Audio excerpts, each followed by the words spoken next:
Good evening and welcome to this March 9th, 2020 Council work session. And the first order of business is the River Road Santa Clara Neighborhood Plan. Let's have the staff team and neighborhood team come up. I don't know who all is here.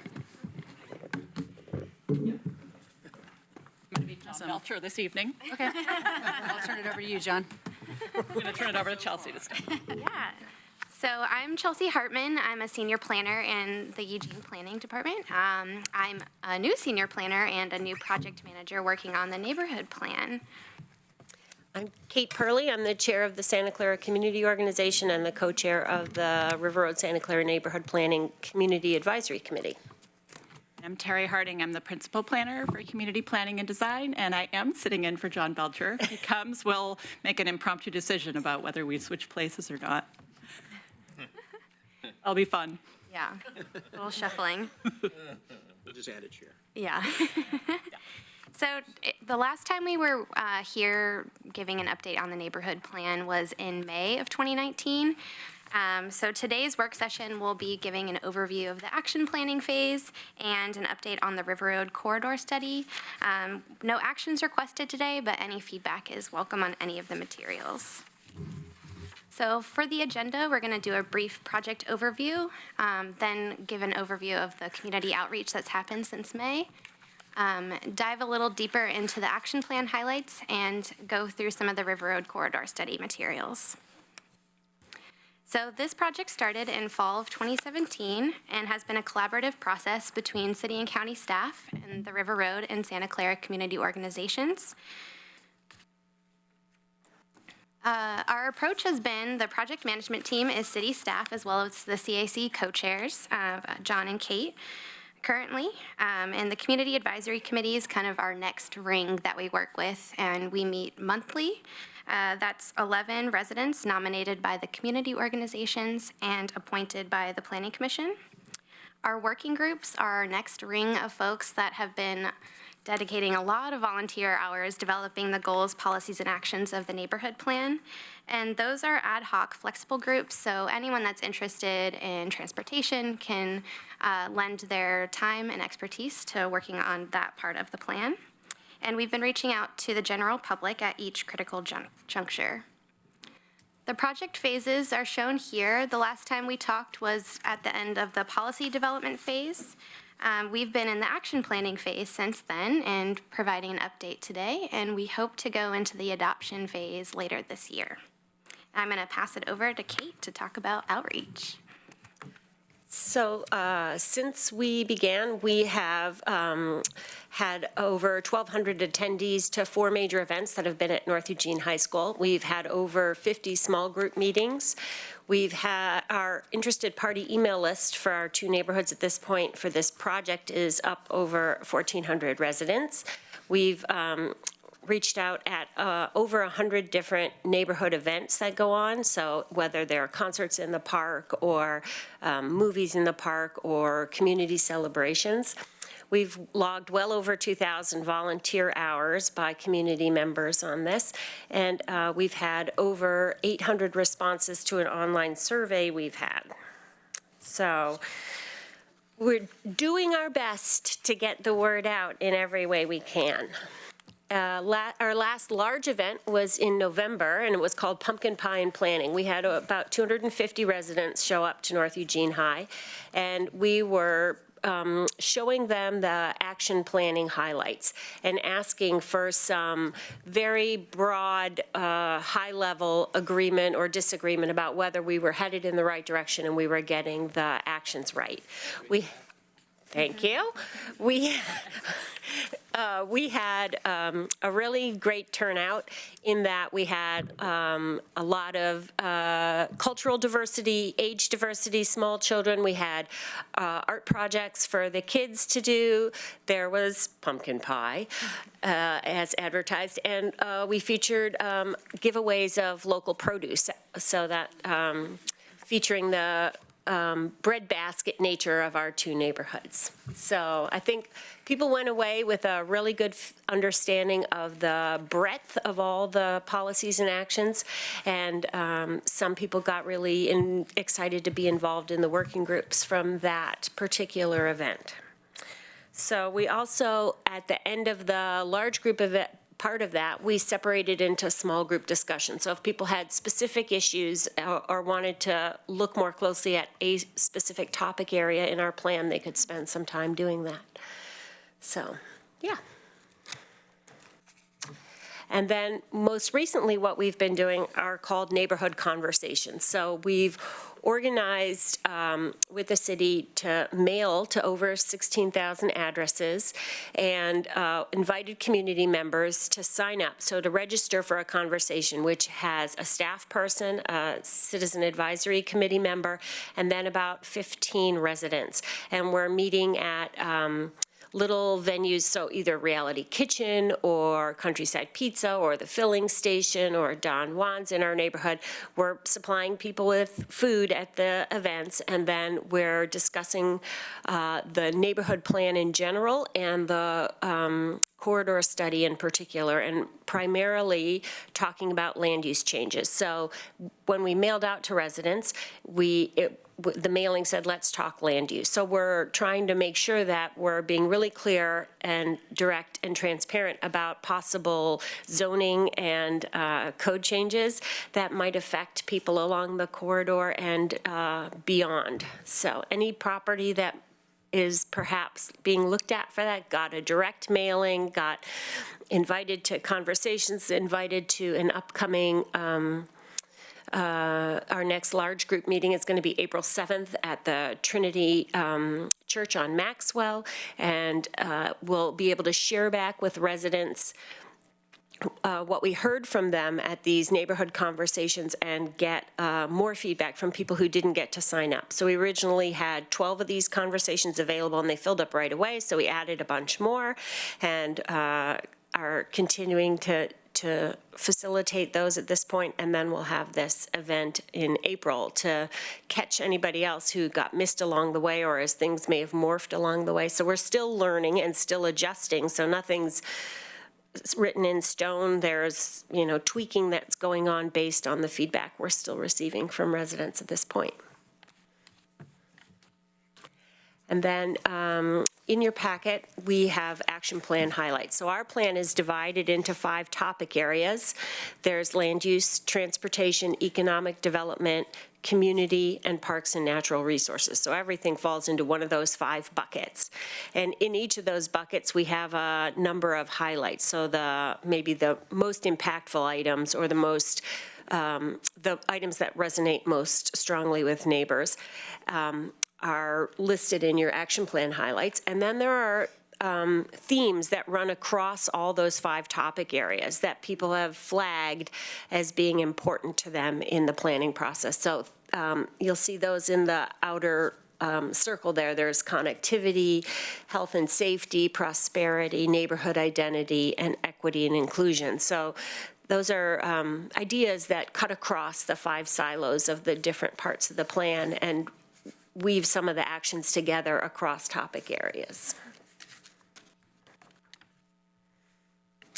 And then here's just some examples of some of those action plan highlights. So in the transportation part of our plan, people have flagged safer walking and biking as a high priority, improved transit, and then different driving options. So traffic congestion at River Road and Beltline is a ubiquitous concern.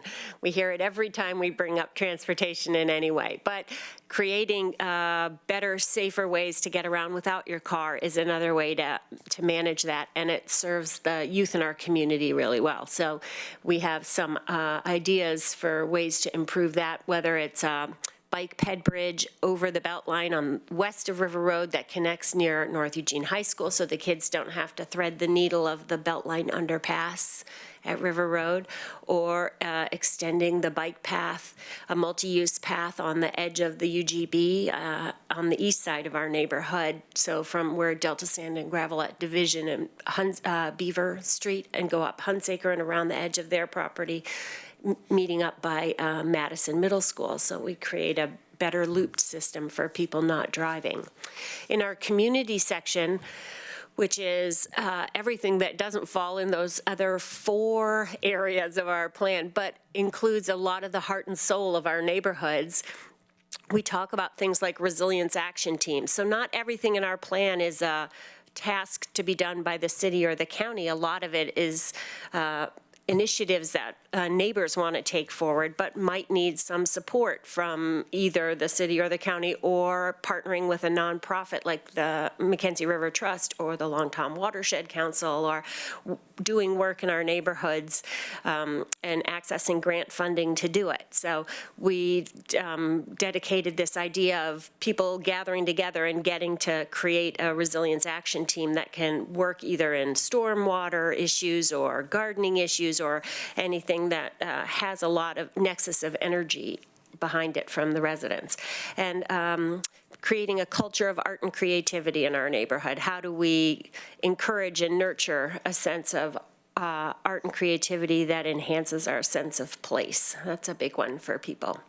And parks and natural resources, we're back to waterways, always the waterways, because they're not just habitat corridors and they're not just flood control. They're also where all our stormwater goes, and they thread through our neighborhood pretty extensively. So we don't have an extensive underground piped infrastructure. We rely on open waterways. And agricultural land, so we talk about the importance of supporting farming endeavors inside the UGB and protecting farmland adjacent to the UGB as really important parts of our neighbors' proposed future.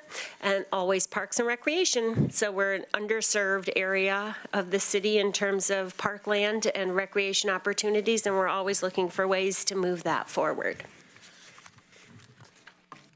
You arrived right when you were supposed to start talking, so I can do it, or you can do it. What do you think? I'm up for it. I apologize.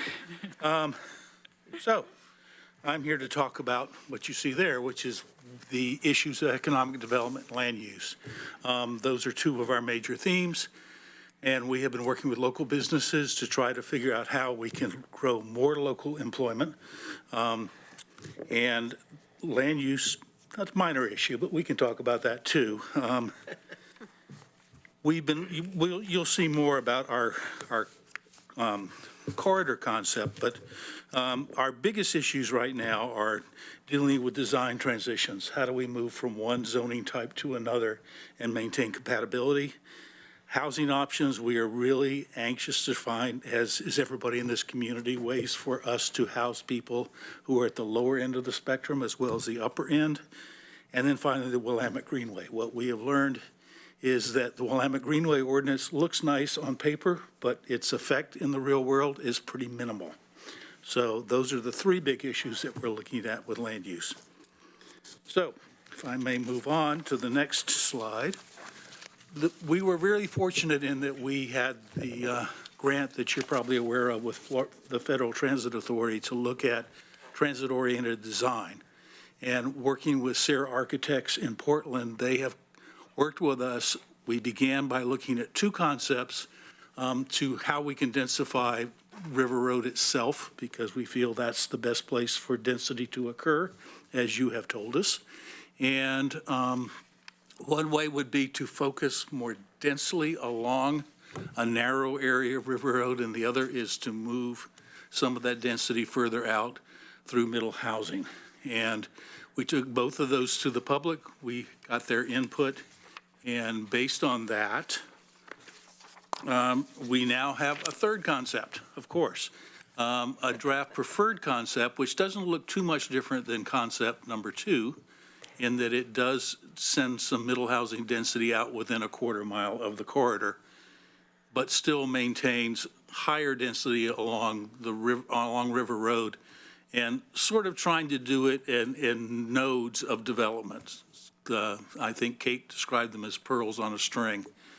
And that's where we are currently at. We're continuing to modify that presentation, which you probably can't tell from the difference between 2 and 3.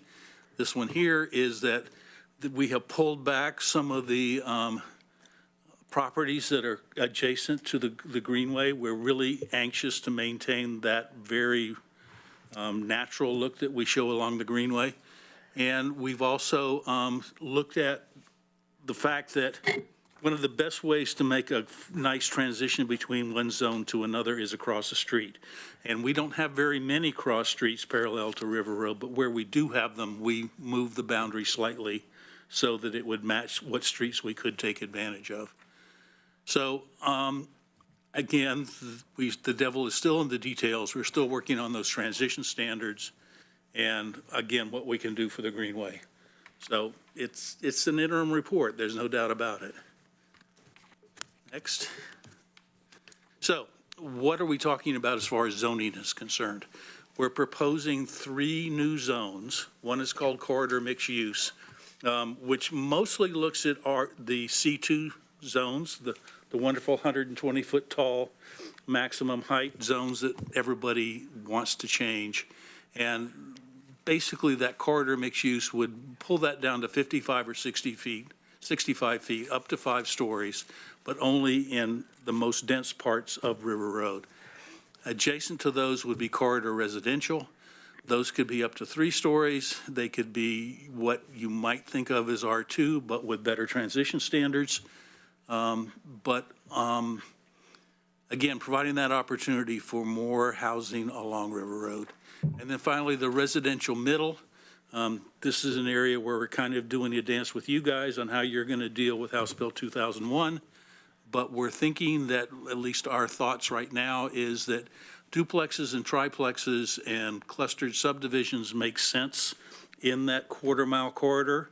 But where we would like to see fourplexes and row houses would be along our major streets, such as Maxwell, Irving, and Irvington. But again, that's still under negotiation. So let's go back one more if we could. Nope, I thought there was one. Oh, you went 2, that's why. Okay, I apologize. So this is what we're working with, providing access to the river, having a green network where people can both walk and bike to destinations both along River Road and adjacent to it. We're trying to get to 20-minute neighborhoods. We know that we won't meet the classical definition of 20-minute neighborhoods, but we'll get closer. And one of the things that we really lack in River Road and Santa Clara are community gathering spaces. So we're looking for ways that within both commercial properties and in public lands that may be available, such as the new transit station, there be an opportunity for folks to gather and celebrate our neighborhoods. So neighborhood centers versus centers not centers, those are the strings of the pearls ideas. We're still looking for best ways to buffer existing uses between those types of use, and then also buffer the Greenway. We're talking about having different standards right along the Greenway so that as you walk down the West Bank Park, it still looks like it does now. And then active streets and centers, obviously that's something that we'd like to bring into our neighborhood. Making commercial look better, and then finally buffering residential from streets as well. So possibilities, what can we do here? You've probably seen some of these ideas when you looked at the South Willamette plan, but we're trying to deal with that major mass and scale difference between R1 and adjacent neighborhoods in particular. We're looking at potentially more open space. We're also, in this case, looking at more open space, pulling buildings back, making so that that impact is less on the houses adjacent to those zones. Ideally, there'd be a street in between there, but we know that doesn't happen often. So the other options could be, That was the only. that was the only one we showed you. We're also talking about vegetative buffers, slope setbacks, all those things that you've heard of before. Yep. So Next steps. Yeah, so next steps, we're going to continue outreach to property owners, businesses in the general community. As Kate mentioned, we're having an open house on April 7th at Trinity Methodist from 4:30 to 6:30, and it'll be very much just sharing a lot of the same information with folks that haven't been able to attend one of the conversations yet and sharing what we've heard so far. The CAC, along with the River Road and Santa Clara community organizations, will ultimately make a final community recommendation, and that's what will be forwarded to both the Lane County and Eugene Planning Commissions to begin the formal adoption process. And we expect that later this year. So the next phase of work is really finishing up the action planning phase and working out an idea for supporting ongoing plan implementation. I think there's over 200 or so actions in the neighborhood plan, so it's a big chunk of work. We're also trying to prioritize what other actions we'd like to bring forward with the plan adoption process. And we will begin preparing all of that. So as we identify what other code amendments we want to prioritize for plan adoption, we'll be working on that draft code language and vetting that with the community moving forward before coming back to you all for the formal adoption. So that's all we have for the update today. So any questions or feedback? Yeah. Okay, thank you. It's such interesting work that you've done and so impressive, so thank you very much. I have Mike and then Claire in the queue, and then Chris and then Alan. Thank you, Mayor. Thank you, all of you, again, for all of the hard work. I smile when I see Kate at this yet again, leading most of the efforts here and who's been at it much longer than I've been on council or even working with the city. So I admire the heart you put into this community. I really do. My questions, John mentioned something that 2001 relies on, obviously, the code that we'll do by summer of 22. But I'm wondering if staff can tell me, this effort is, at least it seems to me over time, that this effort is to try and preserve as much of the character of the livability of this area as is possible, understanding the requirements that density puts on that. Can you tell me about the effects of 2001 on some of the attempts or desires over time? I heard, for example, John say keep fourplexes into a particular area rather than in all R1 or in the places that the law states. So can you tell me about how that works? Yeah, so first I would say this plan was a couple of years ahead of House Bill 2001. So there's been a lot of good community work establishing goals and ideas for how to add density and add different housing options to parts of the neighborhood that make sense. That was well ahead of any thinking about House Bill 2001. Right. So as we start thinking about how to comply with the House Bill, the conversations with the team and with the consultants have been, we have a new law, so we're trying to adapt the recommendations in the neighborhood plan so that they comply with the law. It's the new context that we need to implement and comply with, but we're not yet at full integration yet because this plan was so far ahead. Yeah. We're just beginning to look into how the House bill will be implemented citywide. I'll also share that I think about this daily, and we'll be coming forward with an approach that is citywide, but I think it's responsible of us to propose a specific part of our citywide project to directly focus on how to implement the neighborhood plan in compliance with the law. So you can have both at once would be the goal. Okay. What I'm looking for in advance, I know they've been at this for a very long time, and a lot of that is, like I said, to preserve that livability. And I see these things in conflict, and what I'm really looking for is how are they working it out? How are we helping them work it out in terms of valid expectations about what's going to happen?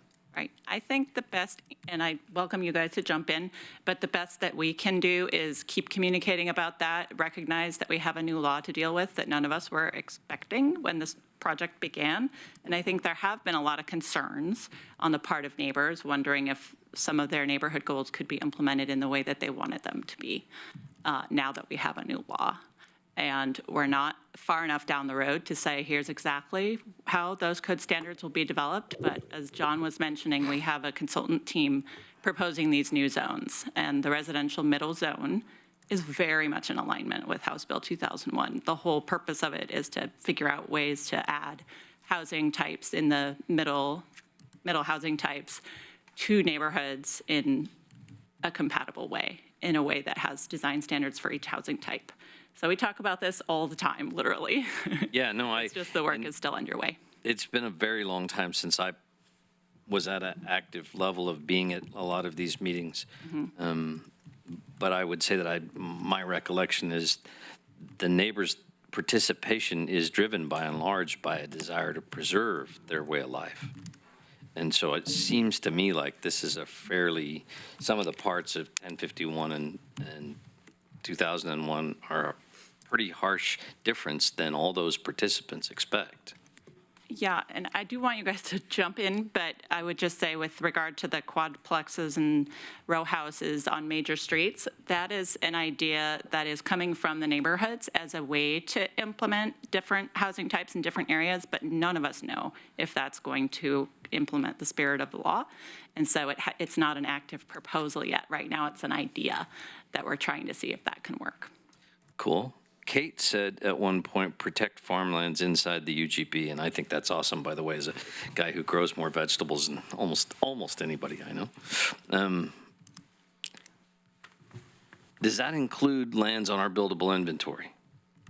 I'm not sure which statement Kate was referring to. So we said we'd like to encourage neighbors who are currently using their land inside the UGB agriculturally, support them in doing that. So it's not about removing it from any kind of buildable lands inventory. It's about making it possible for them to continue doing what they're doing, and then to preserve lands adjacent to the UGB that are still in our neighborhood boundaries.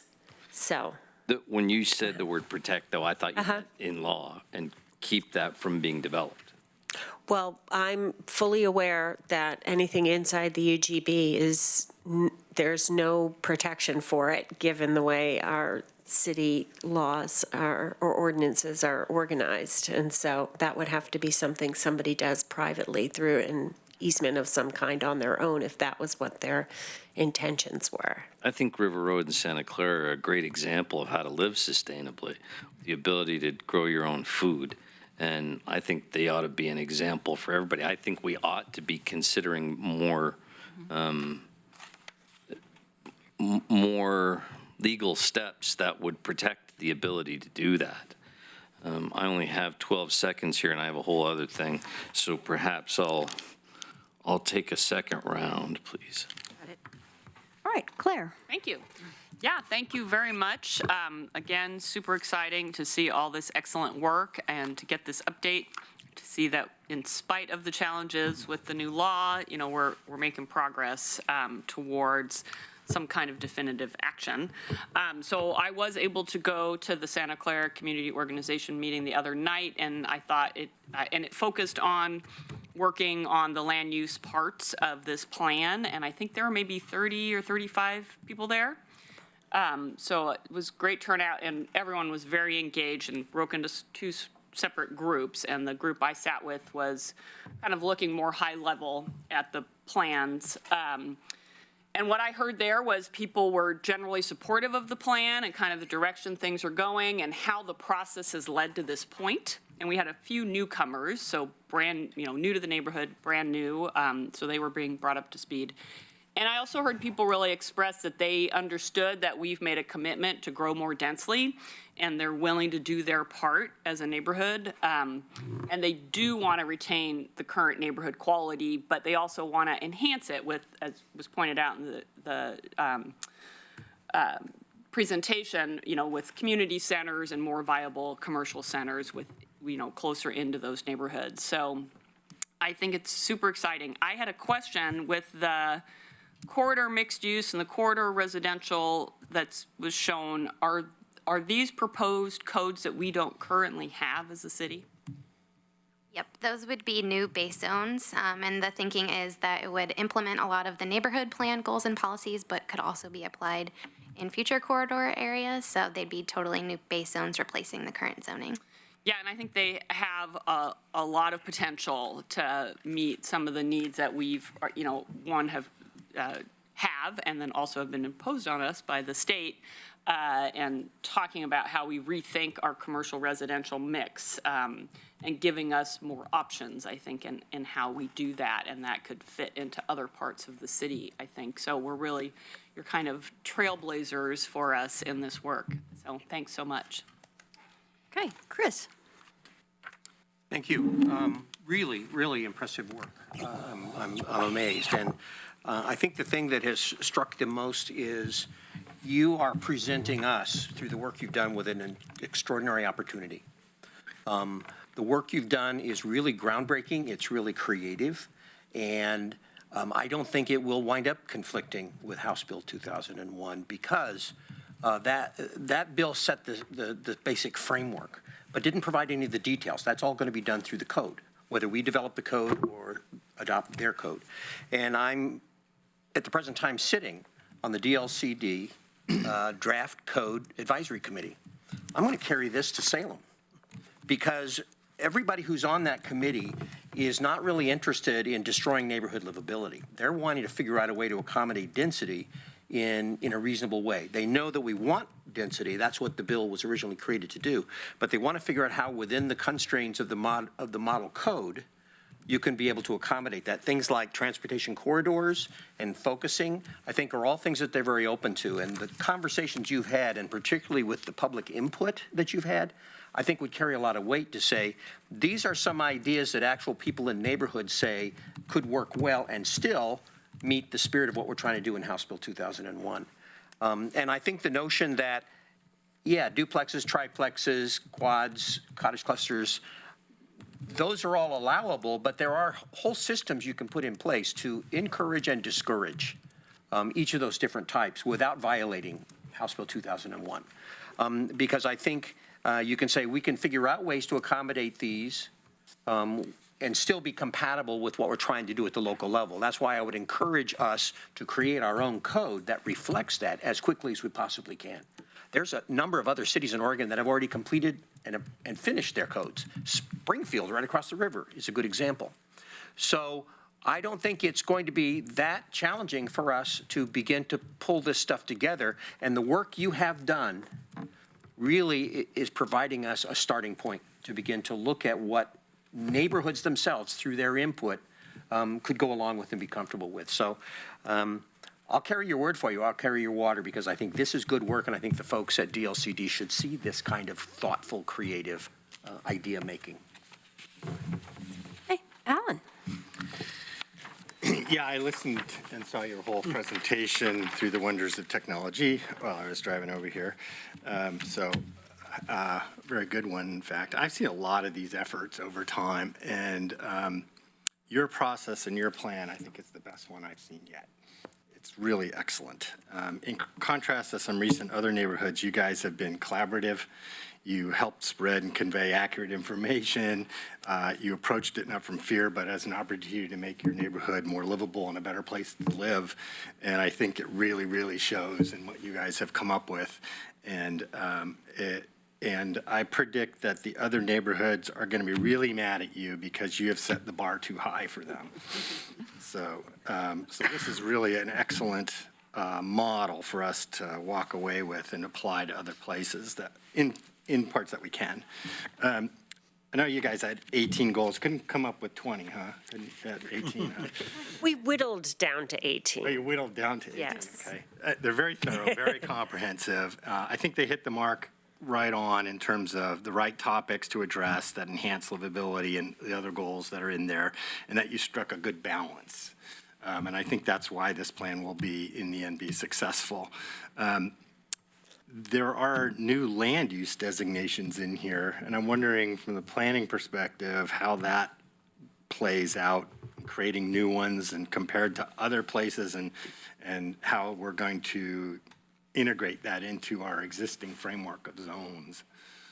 Yeah, so city staff has been very much providing a lot of feedback about that, wanting it to take and borrow from the good parts of our existing code and improve on areas where we know there are some weaknesses in the new zones. And we do want this to fully integrate with our existing code as easily as possible.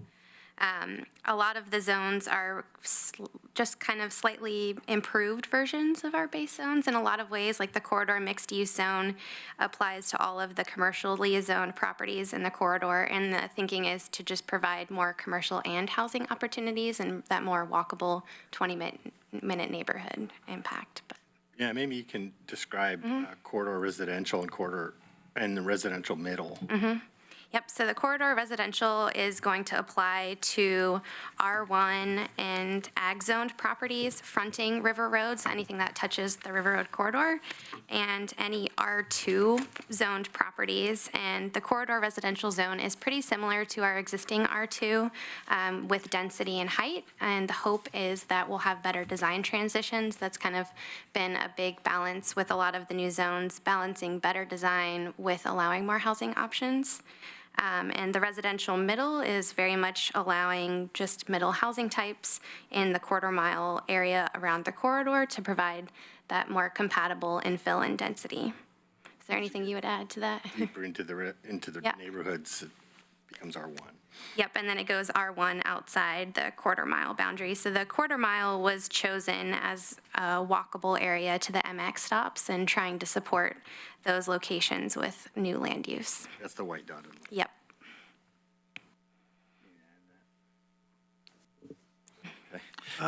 If I may, one of the advantages that we have by working with Sarah Architects is, as I understand it, they're helping write the draft code for the state as well. So there's that cross inoculation that's occurring. My experience in dealing with land use over the years is that where the conflicts arise is where you get different zones abutting against each other.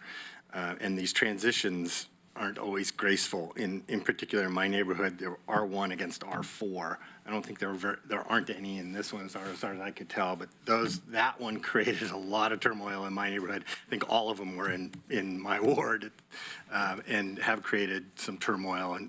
But R1 and residential, and I'm wondering how you guys dealt with and addressed those abutting zones to minimize those future conflicts. We're not done yet. We're still talking about what kinds of setbacks make sense, what type of buffers make sense. We have some advice from Sarah, we have some advice from our neighbors. I wish I could tell you, but that's one of the details that's very devilish, and we haven't gotten it there yet.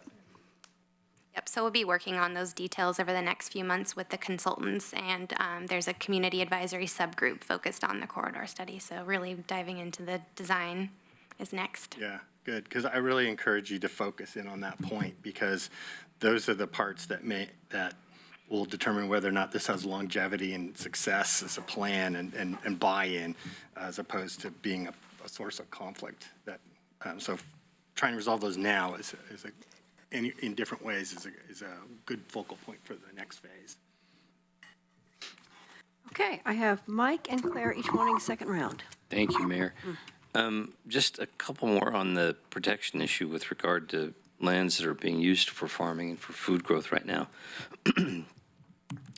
I was asking about a very black and white sort of protection, a legal protection, but Kate, you'd mentioned more incentive-based ideas, or I don't want to put words in your mouth. Maybe, can you help me understand better what you mean by help incentivize people to leave the lands in that use? Well, for instance, aggregating grown product for sale. So at this point, you're allowed to sell specifically things you grew yourself, but you can't aggregate with your neighbors and make a stand. So how can we make that possible? So we're creating a good nexus for people to make a living from their own property. How can we update the animal husbandry code to allow a little bit more animal husbandry inside the UGB? And how can we nurture or support people who are interested in preserving their land for agricultural production given that we don't have any agricultural protections inside the UGB that the city enacts, what are the tools that are available for people as a private landowner to go ahead and pursue that for themselves? So helping them find access to agricultural land trusts, or some other transfer of development rights, or whatever the tool may be. How do we, I don't think people think in those terms generally. Right. So you have to sort of explain that exists as a legal possibility, and then connect them with organizations who are willing to do that kind of work. But nothing really if somebody sells outright to a developer that wants to build housing, nothing to discourage that. Is that correct? Or I think that it's up to the private landowner how they organize what the. right, but I'm asking, we're not proposing as part of this that That's- they No. be limited in some way, or Well, and as far as land inventory goes, all the land inside the UGB is classified and counted and either on our buildable lands inventory or counted as developed. And that's not proposed to change. We're not allowed to debit that with the adoption of this plan. that's something I'll want to talk about more with you later, but I have another question too. This is a part that's always tricky in that area, always has been. But I think it's important to talk about and at least bring out loud so that everybody that understands this. Do the neighborhood associations or does the city, as a part of this massive outreach effort, by the way, which is really awesome, I think Alan's right and Chris are right. It's an example of what should be done and can be done. Is there any work by either of those two groups to notate which participants are city residents and which ones are not? Or which ones are renters versus homeowners, just so we have a sense of the people guiding the rules we're setting, whether or not they actually live in Eugene or whether they don't? Do we keep track of that information? There have been in some of our large events where we ask people to fill out paperwork, there is a voluntary page at the end that gives that kind of information. Do you know if you're incorporated? Are you or aren't you? What's your age? What's your income level? And it's completely voluntary. You could choose to fill it out or not. So we do have some statistics on that. But I wouldn't say it's something that we get every time we reach out to people. Because there's an awful lot of people who don't know that they're either incorporated or unincorporated. Good, yeah. Yeah. And a lot of them that rent that wouldn't know that one way or another too. Does the city keep any statistics like that in this process? We've been working with a public involvement consultant who has kept some of those or considered some of those questions in targeted outreach. So we haven't asked on the big surveys whether somebody owns or rents, but we have specifically gone to communities of affordable housing residents, for example, as part of the targeted outreach. And so we have a whole component of the public outreach that considered business owners as a group and renters as a group and low-income people as a group. Right. So that is included in the overall strategy. But nothing about residents versus non-residents? Not specifically, although it underlies everything. And I think it's important to note that from the beginning, the message has been from the neighborhoods and the city and the county, the third partner here, that the plan is for everyone and that implementation will take a variety of tools over the long haul.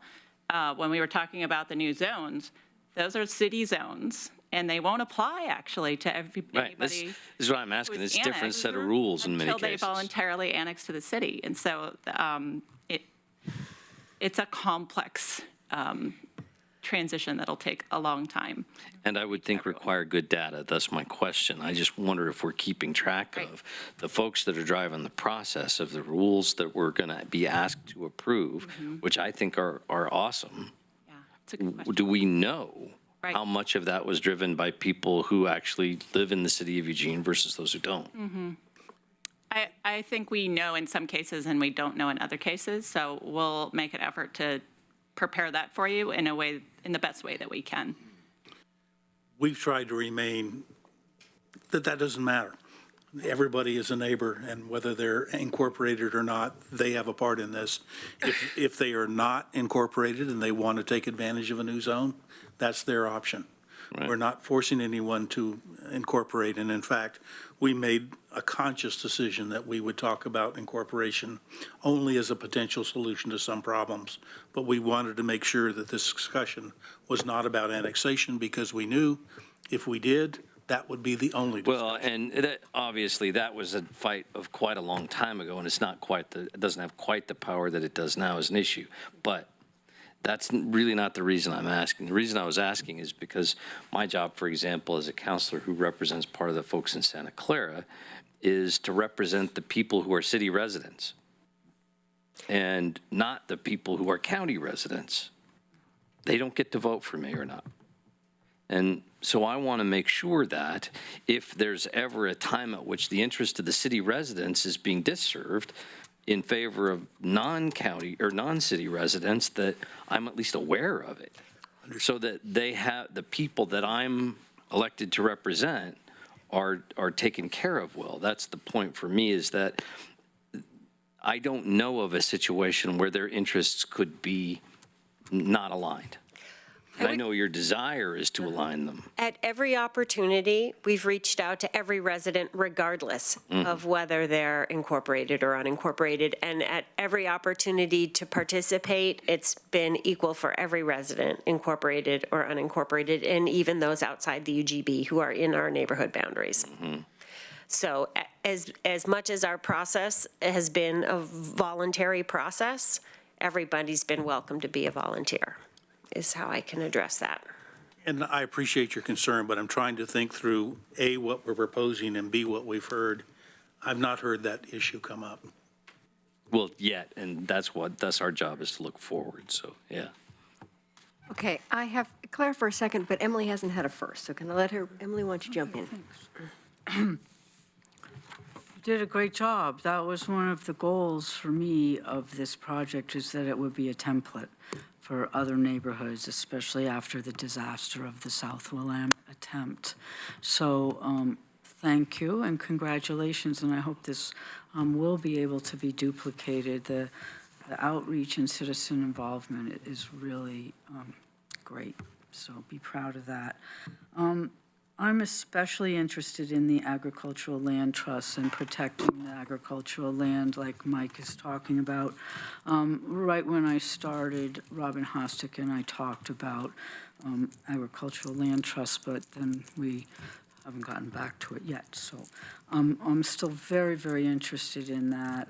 Before I knew as much as I do now, before I was a counselor, it was also one of my big concerns for so many reasons: our own sustainability, the deliciousness of homegrown foods, the income. The new UGB over by the airport is railroad tracks. It could be food processing there.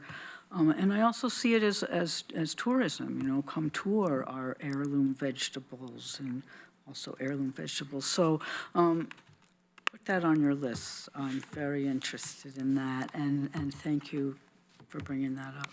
Thanks. Okay, all right, Claire. Thanks. Just two quick comments I meant to make before. So I really appreciated, and I don't think I saw these at the meeting the other night, these design principles and how they're captured. I think that really provides a easy, quick, clear picture to understand kind of what some overarching principles are. And I know the architect you're working with probably drew them, but in terms of having those principles, I think they're great. And then on the possibilities, I'm really glad to hear Chris say he's going to take some of these pieces up to the rules creation meeting. There were other examples of buffers and way to do transitions at the meeting that, again, I think were really creative and while challenging in terms of having two different zones butted up against each other, I think that the level of deep thinking that's going on in terms of how we do that, I think is super, and I think is going to really help when we look to other neighborhoods where it will be just as challenging, and we'll have some hopefully clear and adopted templates that we can apply. So I just wanted to call those out also. Okay, everybody had all their comments, questions? Thank you very much. It was a really, really inspiring and hopeful presentation. We look forward to the next round. Thank you so much. Yeah, right.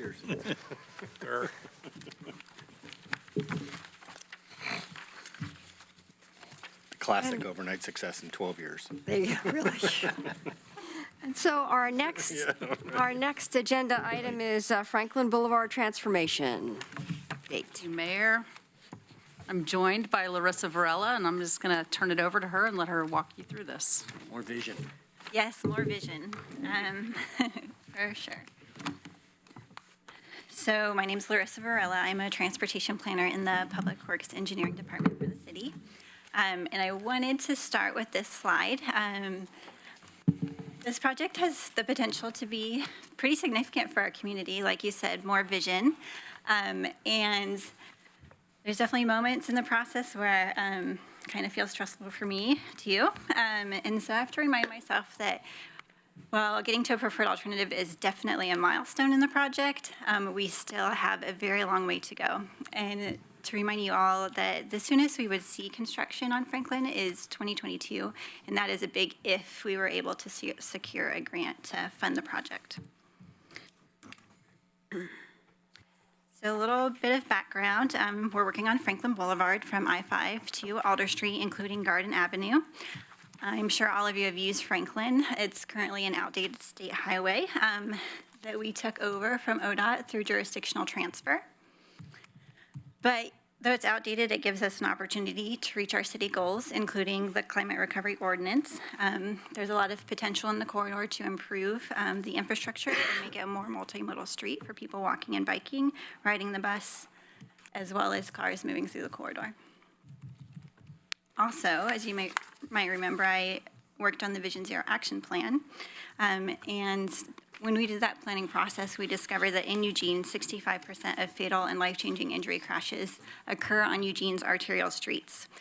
And in Vision Zero, one of the top crash causes is street design. So Vision Zero cities throughout the country are really rethinking the way that they design streets.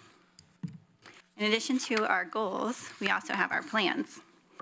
One of those being Envision Eugene, and another being the Transportation System Plan. Those two plans are our long-range plans, and what those plans do is they identify 6 key corridors in Eugene, and Franklin is one of those 6 key corridors. And the land use vision puts growth and housing on those 6 corridors, and when we did that as planners, we realized that if that's where we're going to concentrate growth and housing, then we also need to think about how we're going to move people to and through those corridors. Franklin being one of those, we also created a Walnut Station Special Area Plan. And that plan, it codified the vision and form-based code for the Walnut Station area, which is it's a little bit less than extent-wise than the area we're looking at for the study, but we're seeing that our plans were really successful. We took vision and we're now from like a daily basis, seeing how that vision is being implemented. So I'm sure all of you have known of Knight Campus. This development is going to create jobs on Franklin Boulevard. The most recent development to break ground is Green Tree Inn and Suites at Franklin and Moss, providing jobs and also, I guess, temporary housing for visitors. And then another, which is not quite a development yet, but the university has identified that they're interested in working with a developer to develop the Romania lot. And that project is called University Village. So all of those buildings that I just showed you look pretty different than what we see on Franklin today.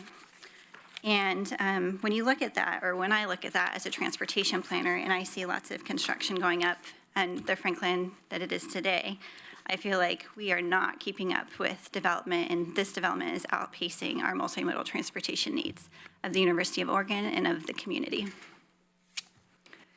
So the first step of redesigning a street, a big street in Eugene, is public involvement. As you might remember, back in January of 2019, we held a 4-day design workshop that worked with the community over the course of 4 days to hear what their values are. From those values, the consultants that we hired started drawing potential concepts of what the corridor could look like. And this was a really collaborative and interactive process where the community could participate from day one in the design. And then we took all of those ideas and their values and what we heard and the concept drawings, and we created what's called alternatives. So back in May of 2019, we took 3 alternatives to the community. And the major milestone there was having an open house where we showed the 3 alternatives to the community and they could comment on them. We also did lots of other follow-up public involvement, online open houses, meetings, and presentations. And I'll show you those 3 alternatives. But those 3 alternatives were then narrowed down to a preferred alternative. And so 3 alternatives that we showed back in May, there was a corridor alternative A. That was a corridor that had roundabouts throughout the entire corridor. And then there was alternative B that had gateway roundabouts and then signalized intersections in between those roundabouts. And then there was alternative C, which had a mix and match, is what I say, of different types of intersection types, roundabouts and signalized intersections. We took those 3 alternatives and we ran them through what's called an alternative analysis, and we evaluated them based on different screening criteria. That includes safety and comfort, environmental factors, economic factors, mobility and access, and quality of life. After that analysis was complete, alternative C was the alternative that was selected to move forward in the design process. However, alternative C had some issues with key stakeholders, and so we worked with stakeholders to work through those issues, and we created a new version of alternative C, and that's our preferred alternative that I'm sharing with you tonight and will also be shared with the community tomorrow at an open house for it. So this is a design that mixes and matches different intersection types. As you can see, it has roundabouts and signalized intersections. And really the roundabouts make sense for Eugene because they help us reach our goals. One being that they efficiently move traffic, cars, through the corridor, which reduces idle times and gets people driving cars through more efficiently. They also slow vehicles down and reduce conflicts. There's research that has proven that 2-lane roundabouts reduce crashes by 60 to 80%, which is pretty significant. And so that was the aerial view. This is the cross-section. I'll take a little bit of time to describe this. So as you can see, there is protection for people walking and biking. And then a change from what I showed you last time is that last time we had a bikeway, 2-way bikeway on both sides of the street. After getting a little bit more into design, we realized that in some places there are going to be constraints. And so what we did is we said, okay, well, we could have a multi-use path on one side when we need to, and then the bikeway next to a sidewalk on others. There are going to be some places in the corridor where we can have the bikeway and the sidewalk on both sides of the street.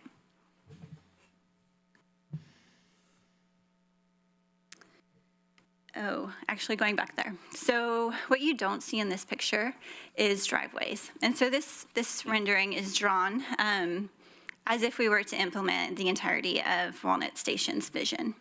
But we realized that there are already businesses there, and when we reconstruct the street, we want to continue to support those businesses. And so what we're going to do as the street transition, as we get money for construction, is we'll work with those businesses to identify what their needs are and how we can design the street to support existing businesses while also supporting new development. And one change, which one of you was excited that we had, so I want to make sure you know that it's changed, is that the 2-way bikeways have changed to 1-way bikeways because of that potential driveway conflict. And we want to make sure that vehicles or people driving can predict where the cyclist is going to be. And so that's why that change has occurred. We are hoping that we can design the street in a way where the bikeway is wide enough that if in the future we need to make it 2 ways on both sides, we can. And there's flexibility in that as we get into more details. Okay, so this is the preferred alternative. I'm going to go through each side. So this is a new gateway roundabout. This was an idea that was generated from the first workshop. So this is new. Currently, Kincaid is not connected to Franklin. This would connect Kincaid to Franklin.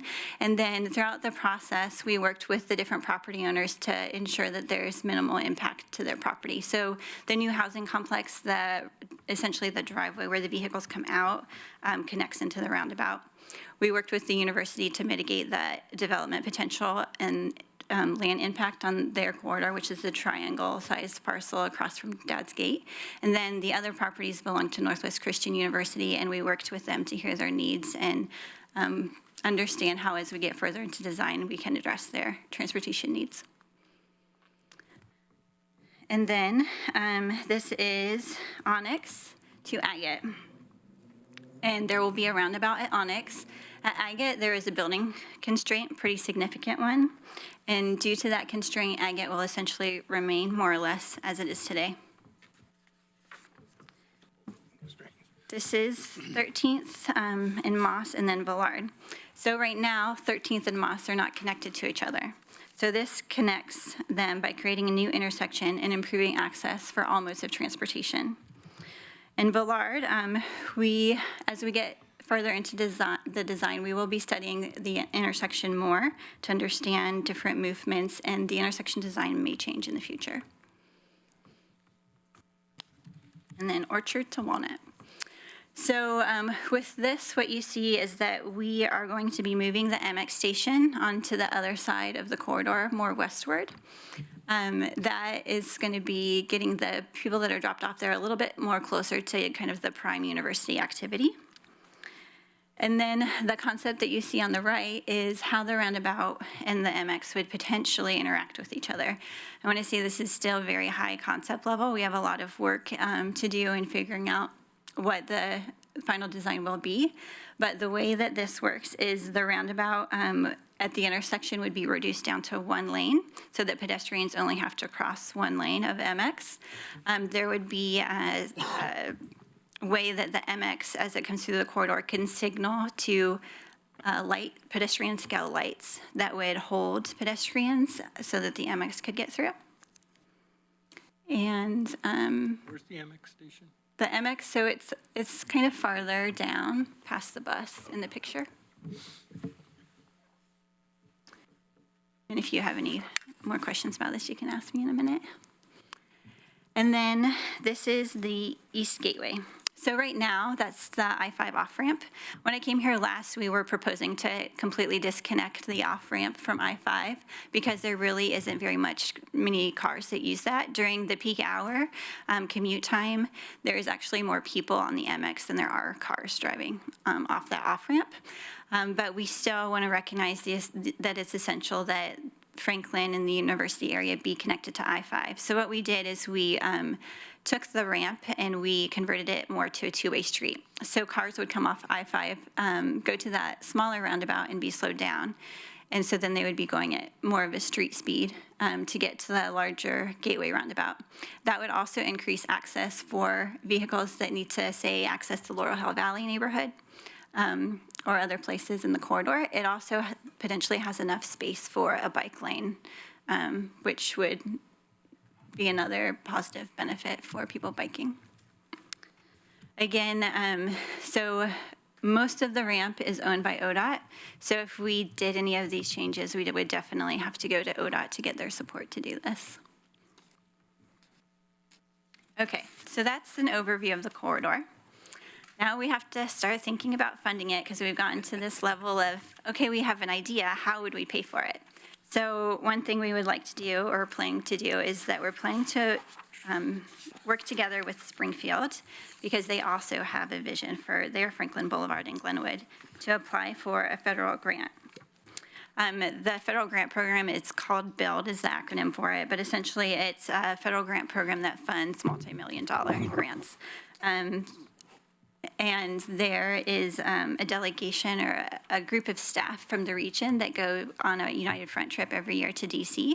And this past year when they went, they prioritized this Franklin Boulevard project as their #1 priority for people in DC. And they heard a lot of positive feedback about the potential for BUILD to fund Franklin Boulevard for Eugene and Springfield.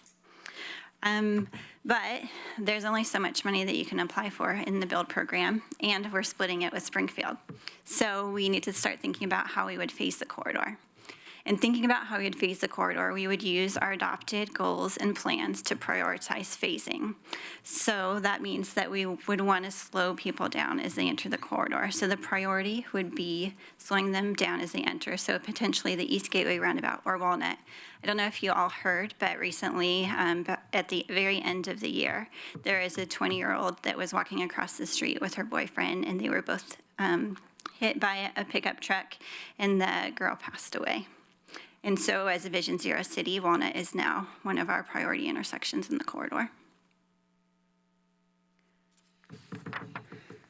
Okay. So next steps. We've gotten this far. We have a draft preferred alternative. We're going to continue to present that to the community for the next month or so. Tomorrow's an open house for it, and then I'll continue to do neighborhood presentations and other presentations with anyone that's really interested. We're going to listen to people that we hear and refine the preferred alternative over the next month or so. And then we're going to publish a final corridor analysis and recommendation report containing the concept. And then there will be another opportunity for the community to provide input once that report is published. And throughout the process, if you think back to the beginning timeline that I shared, we'll continue to work with stakeholders and property owners as we get into more detailed design and really start to think about what this could look like and how we could implement the vision. So with that, I'll take questions and comments. Okay, thank you very much. It always is amazing that I feel like I know that corridor, and then I look at those maps and I go, what am I seeing there? So thank you. It's every time I do it, I have to look at it again. I have Emily and then Alan in the queue. Thank you. This is pretty exciting. This is going to be a big change for a corridor that I don't find very attractive. So since it's the entryway into our city and the university, I think it deserves this attention. I'm really excited about the roundabouts. I went to a conference, my first conference, Making Cities Livable, and the mayor of Carmel, Indiana, did a presentation, and he's really into the roundabouts. And so I'm all excited about them, that keep the traffic flowing. I think it saves time. I get so frustrated at red lights, and then there's just nobody's moving, of course, because you have to go back and forth. But wait, there's all this empty road. So I really encourage the use of these roundabouts, and I'm excited to hear that they're there. So good work, thanks. Alan. Yeah, I've watched this. This is my neighborhood. My house is just off those pictures. And so I've been watching this eagerly and participating in the process and watching it evolve and seeing people's inputs into it. And I really like the preferred alternative, and in particular the roundabouts. And one of the things about the roundabouts that is really appealing is two things that are appealing. One is the safety, and you said 60 to 80% reduction in crashes for 2-lane roundabouts. Should repeat that about 100 million times over the next year. That's just an amazing factoid.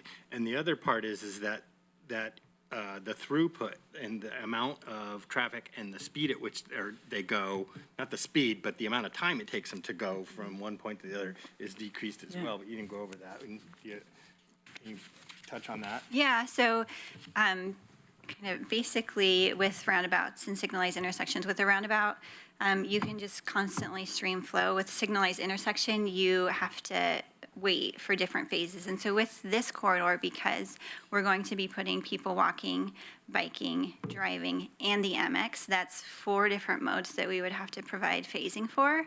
So it's really more efficiently to use the roundabout as a design solution for our needs. And how much time does it take to go from one end to the other today, and what would it be after the?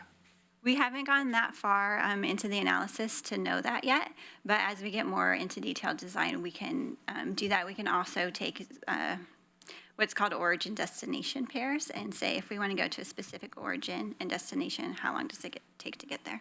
Yeah, because one of the concerns of people in the neighborhood was that it'll take longer to go through this process or to go through that area. And one of the things that the professionals that some of at the workshop said was, no, in fact, it seems somewhat counterintuitive, but actually the throughput and the speed at which you go, because you don't have to stop, is actually much faster by a couple of minutes potentially. So I like that. I'm glad the idea of connecting 15th to Franklin went away too, because that would have been a disaster.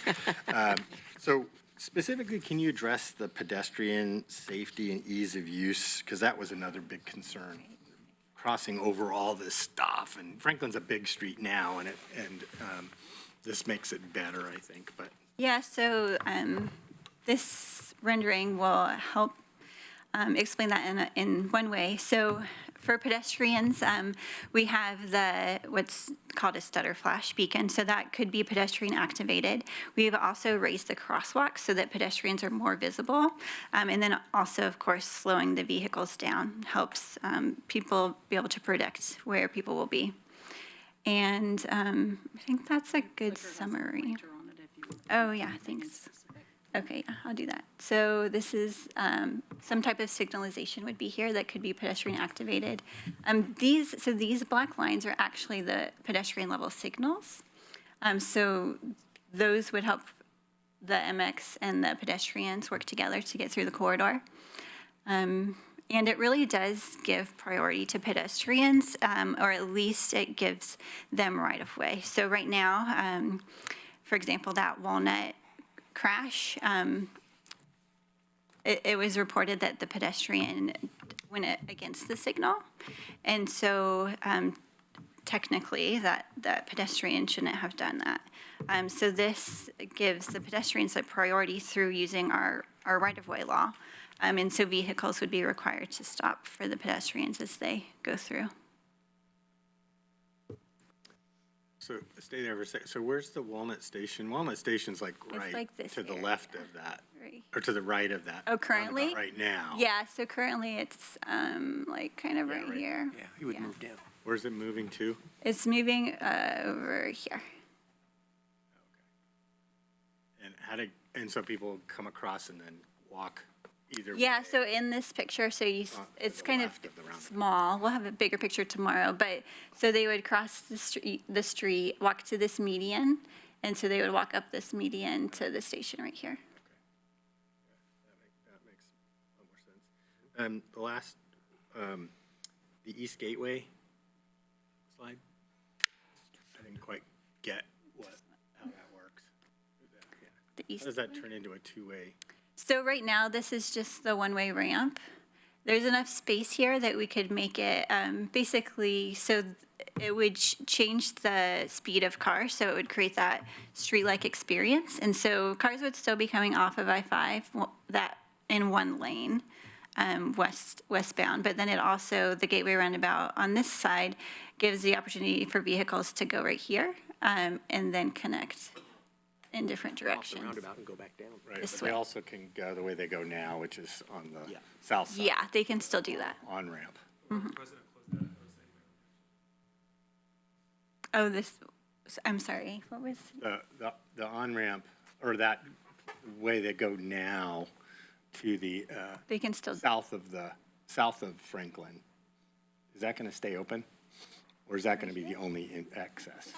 so you're saying that they're When they're going exiting to get east, onto the highway? Yeah, and then Yeah, they can do that still. And the funding, it was #1 priority for United Front this year. That's awesome. So what's the total cost of all of this, and how much is the phase? So the total cost is somewhere around 50 million if we were to reconstruct it one into the other. And then the phasing, so if we were to apply for the build grant, there would be 25 million available, and Springfield has identified that they need 10 million, which would leave 15 million available for us to pursue. And I do have, the United Front Group took this to DC with them, so if you want more information, I can provide one of these. Right. And then finally, the longstanding interest of mine since getting on the council the last 13 years is that the entrance sign to Eugene there looks like it's from the Flintstones. It's a great sign. We need to keep it and put it someplace historic. In a museum? Or a park. But but that's part of this upgrade, right? Yeah, so that is. A lot about that sign. So- Really? So, I mean, we haven't gone that far to identify what we would put in the space where the sign is currently, but the idea is that this gateway roundabout creates, really sets this kind of the setting for placemaking into the corridor. Right. And that could be a welcome to Eugene and the University of Oregon, have it be a joint project. Yeah. That's been the idea over. Potentially, yes. Matt asked me to mention so the funding for the build grant. So the build grant does require a match, and we are actually, if we were to apply, we have the ability to overmatch it with different sources, including a bond that LTD has, as well as our pavement preservation bonds and stormwater water funding. So we already have what we would need to match it at a competitive rate. Cool. To match the 15 million, so we could, Yeah, there's a match requirement for the grant. and Springfield would match the 10. Yeah, and we've agreed to match at the same levels. Cool. Okay, Jennifer. Yeah, first I'll say some things are historic and some things are just old. But that's another conversation. That's both. Well said. I appreciate the way how you brought it up that this corridor is seeing a lot of change and how that brings it up to a priority level where this partnership with Springfield really makes sense to make this a corridor something we really want to focus on right now. Because I think that really illustrates why we're putting all this effort. And every time you come back with these plans, I'm always really impressed by the creativity, right? These are things that we're not really doing everywhere else. You know, a lot of this is going to be new for people, and these are, trying new things. And while the roundabouts, I was not 100% on board at first, you've really convinced me that this is the safe way to go for our community. I was just at a walk audit today, which is great timing, and we were discussing with the folks who came the concept of keeping different modes separated, right? Making buffers for the bikes and for pedestrians and for cars, and everyone was very supportive of that. There was an issue, and I think you brought it up as well, about the two-way bikeway and how that could create some conflict. So I'm really glad that you guys are thinking about that, about how we might address those issues. And while realizing we only have so much space, right? You can only expand so far on the road. So I'm very excited about where you guys are going. I think you're on the right track, and I'm really looking forward to how the public reacts. So when you take this out, so thank you so much. Okay, Claire. Thank you. Yeah, I agree. I think where this has progressed to is really smart and exciting. And I want to echo the other counselors who who in support of the roundabouts. I'm really glad to see that it's being embraced in this plan. I think it's the most sensible approach given the complexities of this corridor. I did want to ask, you kind of mentioned Villard Street and that intersection there, which is super awkward. And it looks like you said that it's kind of still being looked at in terms of how it might be addressed. Yeah. Do you anticipate some engineering changes at that intersection? We're definitely Maybe not a roundabout? We're definitely studying it as we get farther in on the process. Okay. I wasn't quite clear on, regarding the bike lanes, kind of how those are going to end up, because it sounded like you said that they might be on one side and not another, and at one point they were going to be two-way cycle tracks, but now you're thinking single way. So if you could elaborate a little bit. Yeah, so Franklin right now is very, it's not symmetrical. And so this provides symmetry for modes of transportation, but we will be looking at different options as we go through different parts of the corridor. So if there are space limitations, we would have a multi-use path. So on a multi-use path, you can walk or you can bike in both directions, potentially. If there is enough space, we would have the one-way bikeway, and then we would have a sidewalk next to that. So there would be separated space for people biking and for walking. But the two-way bike lane has kind of been taken out of the plan. Okay, great. And then I will just point out in regards to the sign, there is no sign on Highway 99 welcoming anybody to Eugene. So just be glad there's a sign. think he's offering this one for free. There used to be. I got one for you. Yeah, really? There's one soon to be used. Everybody gets one. Every ward needs a welcome Sign sign, for all I guess. All right, Mike. Thank you, Mayor. How much time has been involved in the planning of this particular section, this corridor, So start to finish? we started, I'll go back to my timeline. We started well, I guess it kind of depends on how you define planning. If you define planning by our long-range plans, then that would be when Envision Eugene and the Transportation System Plan were adopted, which I believe that was in 2017. So Franklin was identified as a key corridor in those plans, so we knew that within the next 20 years, we were going to redesign Franklin when those plans were adopted. But it's 2 or 3 years at this point. Yeah. And then, well, but we didn't start like really looking at Franklin until January of 2019 when we had the first design discovery workshop. And just of this particular corridor section, total budget for that project, once complete, will be 50 million-ish. 50 million. I say that because for quite a lot of years, the most dangerous thank you for shutting that up there, I appreciate that. The most dangerous intersection of any highway in the state is at Delta and Beltline. And people die there, regular. I've been on the corridor study committee now for 11 years, and I know it's an ODOT responsibility, but of the preferred alternatives, we had at one time 5 alternatives, and we pared it down to 3. And the legislature was a part of funding half, really, a half measure. And I appreciate very much, especially Representative Nathanson and everything that's been done in order to get that particular section safer. But it's shocking to me. I still carry a picture of the baby that was killed from the queue that still lines up today on Delta going north. And this seems like something that came along very quickly, planned quickly, funded quickly. By comparison, it doesn't seem equitable, and that's why I'm bringing it up.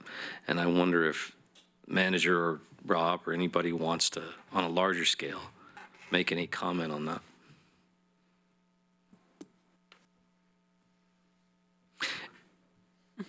And I also I found it interesting that on our United Front, the Delta Beltline is no longer the largest ask, the #1 priority in this for transportation, as it was for quite a long while. I mean, Councilor Clark, I'm Rob Interfeld, Transportation Planning Manager. I'm not going to get into the equity issue, but I know you're aware of this, but just so everyone's aware, ODOT has started construction on a safety improvement project at the Delta Beltline intersection, and that's really focused on making that, interchange, and it's really focused on making the interchange safer. And we're continuing to work with ODOT on the larger Beltline project from Delta Highway to River Road. Forgive me for interrupting you, but like I said, I've been sitting on the steering committee for 11 years now, and there is absolutely no capacity increase of any kind in any of the work that's being done right now or any of the work that's planned, despite the massive input by surrounding community members and neighbors that would wish there was.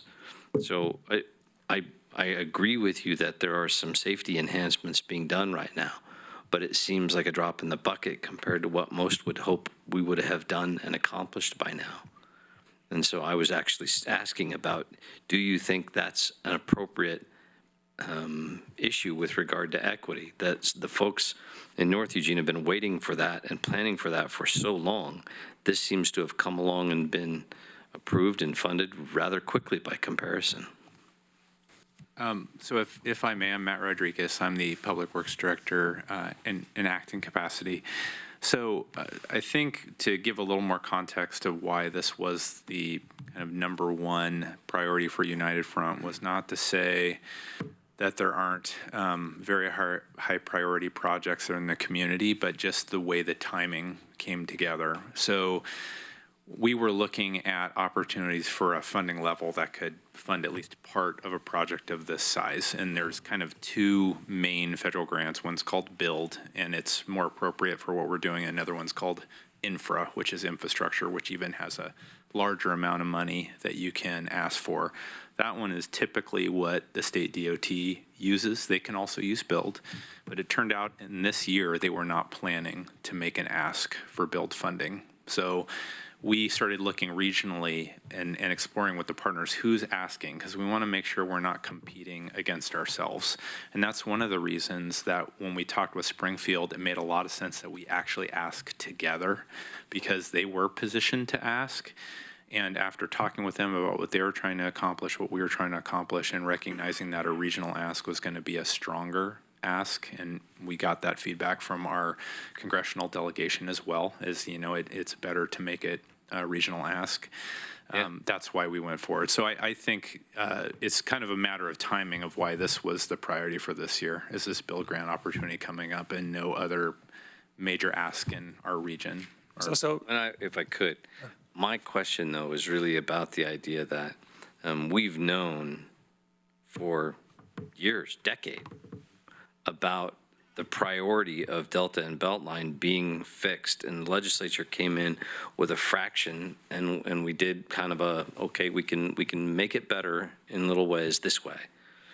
Why suddenly wasn't planning to use these monies a part of that process of the efforts that are now underway at Delta and Beltline? If we didn't have an ask, why weren't we trying to join up in the process of the work being done there to enhance it even further?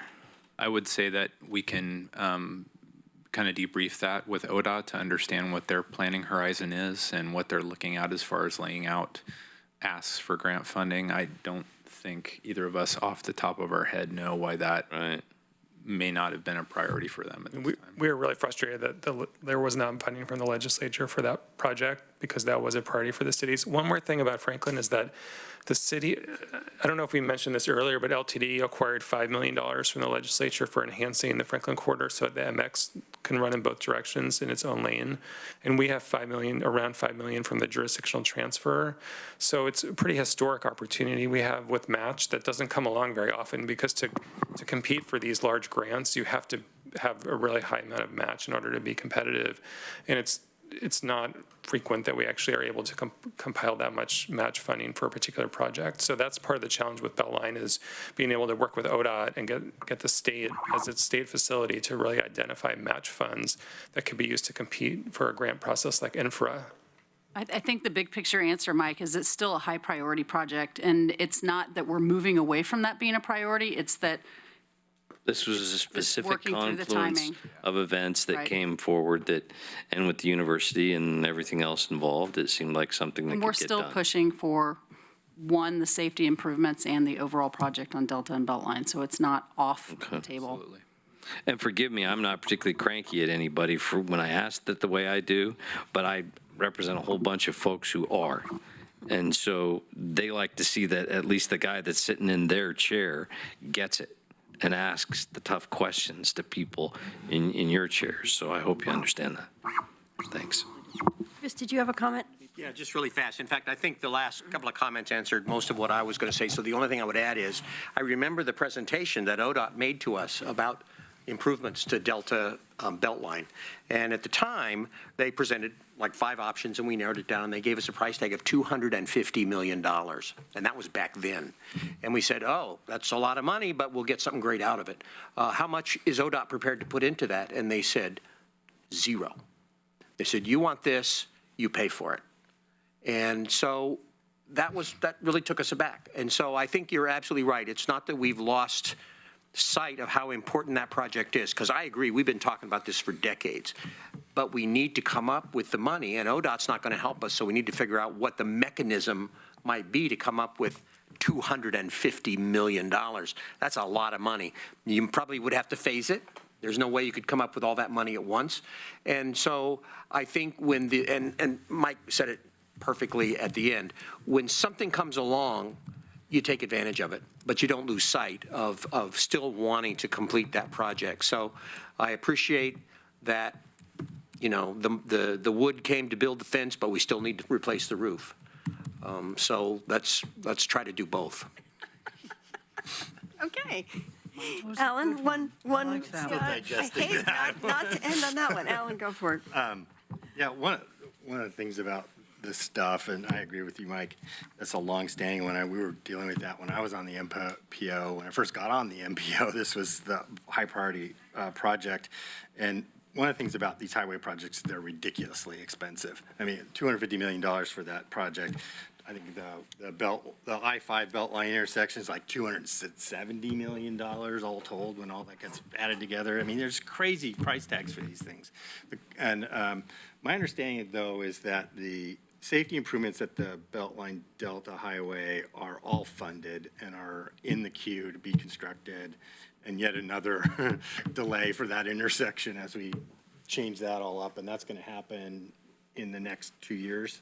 It's under construction now. Right now. I mean, the That's safety change. Right now. You come off and turn it. Right, it's Right under now. construction now. Trust me, some of those lanes are cut off. I can't hardly get here, right? And get rid of the crisscross and the cloverleaf, yeah, okay. And this one's a confluence of a whole bunch of different things coming together with our partners, Springfield and Eugene, or LTD, that allow us to move forward with it. So it's just one of those fortuitous things that when the stars line up, you move. Thank you. And the stars seem to be aligned for this one, so we're excited. Thank you very much for that report, and we're adjourned until 7:30.